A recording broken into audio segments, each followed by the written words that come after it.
Hello Cloud Pedagogians, welcome back. We are going to discuss the types of cloud computing models as well as the types of cloud computing services. Let's start.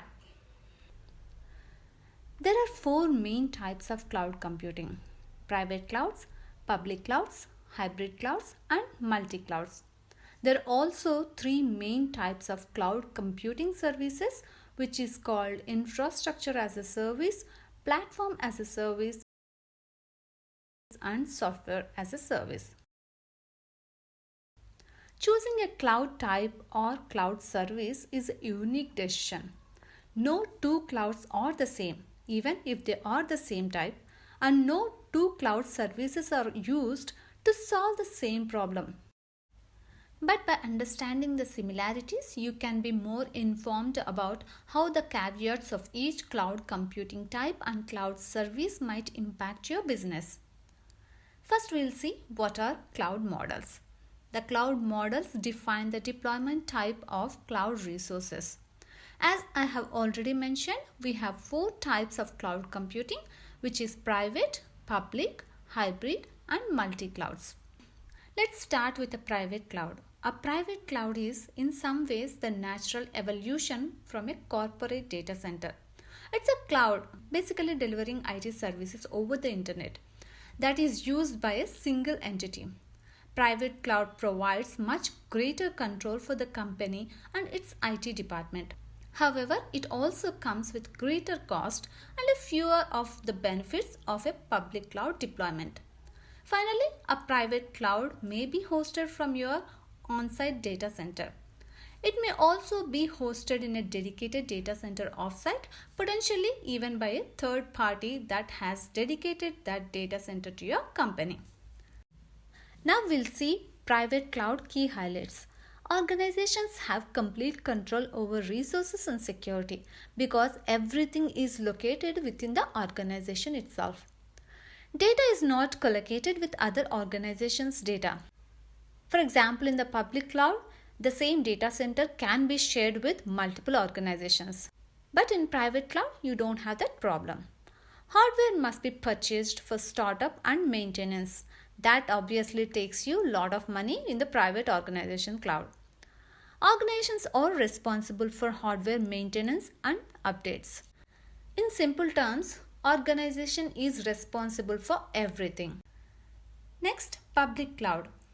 A public cloud is built, controlled, and maintained by a third-party cloud provider.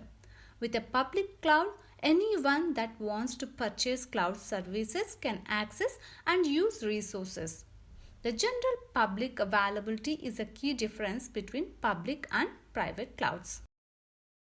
These are the key highlights for the public cloud. No capital expenditures to scale up because everything is provided by the cloud provider. Applications can be quickly provisioned and deprovisioned. You can allocate the resources or deallocate the resources within minutes in the cloud. Next, organizations pay only for what they use. Obviously, in the public cloud, we can select what are the resources we want and we can just pay for what we use for. Organizations don't have complete control over resources and security, because partially these are done by the cloud providers. The third one is hybrid cloud. A hybrid cloud is a computing environment that uses both public and private clouds in an interconnected environment.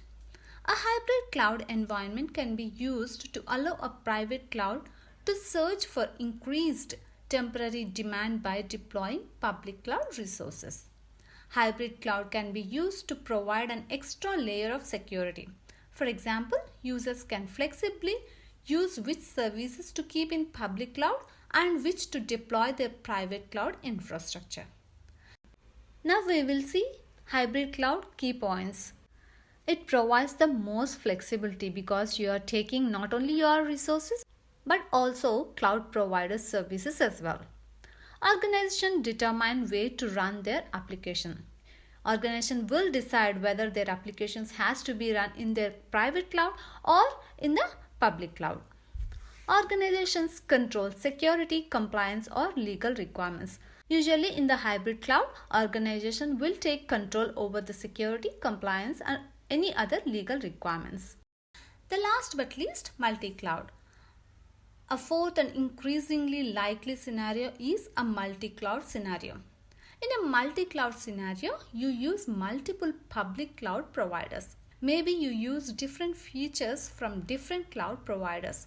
Or maybe you started your cloud journey with one provider and are in the process of migrating to a different provider. Regardless, in a multi-cloud environment, you deal with two or more public cloud providers and manage resources and security in both environments. So that's all cloud computing models. Before moving to cloud computing services, I would like to brainstorm a little more about the cloud. So I get this question all the time. Isn't the cloud just a storage? Well, when you think of cloud, you think a lot about the storage services that are out there like Dropbox, iCloud or even Google Drive. But cloud is so much more. Cloud offers you services for your computing needs, networking, database solutions, and even what you now know cloud to be of, like file storage. Now let's name some of these collaboration tools that we use every day and we didn't know they were cloud. We are talking about tools like Microsoft 365, Google Workspace or formerly known as G Suite or even QuickBooks.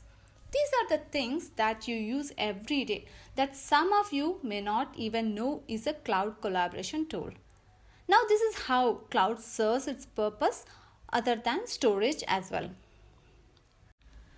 Alright cloud pedagogians, today we discussed about the types of cloud computing models. We also tried to understand cloud computing is not just a storage. In the next video, we will discuss types of cloud computing services. So, looking forward to see you again in my next video. Until then, take care.